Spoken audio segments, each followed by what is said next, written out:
So it sounds like there's a lot of innovation going on in the state of Texas. I know Community First is one example of innovation with the provider-sponsored premium payment program, which is helping members keep coverage when they may have otherwise lost it or not have it. And that's a really cool model of community impact. So Jack, can you tell us a little bit more about the program and how it's impacting members? So when I got to Community First in 2020, Teresa Defense, who's our president and CEO of Community First Health Plans, they had started working on discussing about a model had been used in the state of Texas that's been used by other plans, where you can take members who, for whatever reason they're at their income level, they don't qualify for Medicaid, but yet they can't get commercial insurance coverage through their employer, or it's just that they're in there what they call somewhat that Medicaid gap, or that gap between Medicaid and the ACA. And it's just sometimes education that they didn't even know they qualified for the ACA. So they were going to our health system, which our health system runs a medical services program called CareLink. And basically the way it works is, if you are a citizen of Bexar County and you apply and you meet a certain income threshold, Bexar County or University Health will provide you medical services through the health system. It's a very limited medical services, but it is essential healthcare services directly through our health system.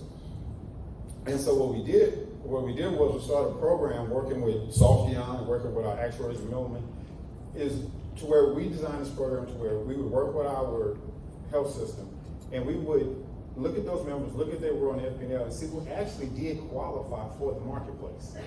And if they qualify for the marketplace, well, what we decided was, and once again, this is a model that's used by a couple of the hospital district plans here in Texas, is that we would put those members into a marketplace plan, and then the hospital would then subsidize the unsubsidized portion of their health benefits, because the hospital is already paying for their health benefits already.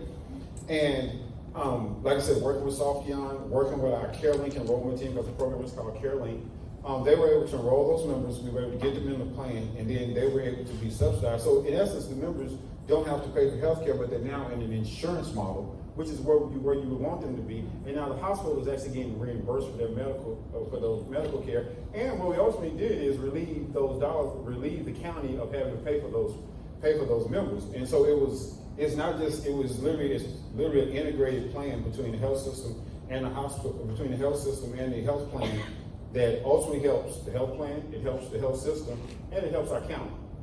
And so what that does then is allow the county to allow more people who actually don't qualify for insurance to be ultimately come into the CareLink program. And over the years, we started very small. We laugh about this all the time.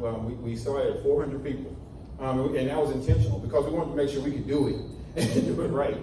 And every year, we've doubled it. It went from 400, then it went to almost 1,000, then it went to almost 2,000. Now we're proud to say we're almost over 4,000 members, and we're actually looking forward to being over 6,000 members. And the members love it.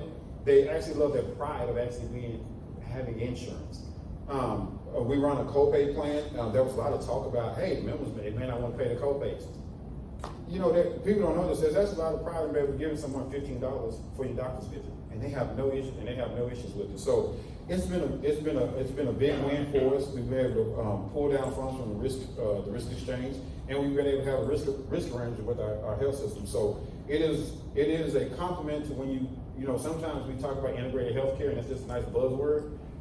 Between University Health and Community First, we actually do practice integrated healthcare, where we can keep members in our health system, and they get their insurance from us, and they get 85-90% of their medical services directly with University Health. Sounds like a great model. Do you think that that model could work in other parts of the state or with other health plans? Well, it is working for other health plans, but also you got to understand that there is some regulatory restrictions to it. And so you have to be a certain type of health plan in hospital districts to be able to do it, because Texas state law says that we have to take care of the indigent population of the county, and with that, it includes also up to and or providing health insurance. And so it's a model that I wish we could expand to more, but I won't say unfortunately, but you just have to understand that it's a regulation that is particularly unique to hospital